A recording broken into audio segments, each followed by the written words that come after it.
Domani sera a Treviso ci sarà questa importante manifestazione sul risparmio rubato organizzata da Don Enrico Torta, da tutto il coordinamento. Come ho già detto in aula il 12 luglio, quando abbiamo presentato la nostra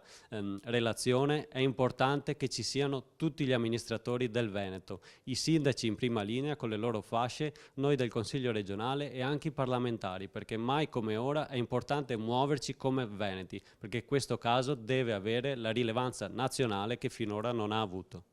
Sono contento di aver letto che il Presidente Zaia ha già aderito anche lui e quindi adesso aspetto anche tutte le altre forze politiche perché non sia ancora una volta solo il Movimento 5 Stelle presente con questi manifestanti. Ci vediamo domani sera alle 20:30 a Treviso presso Porta Santi 40.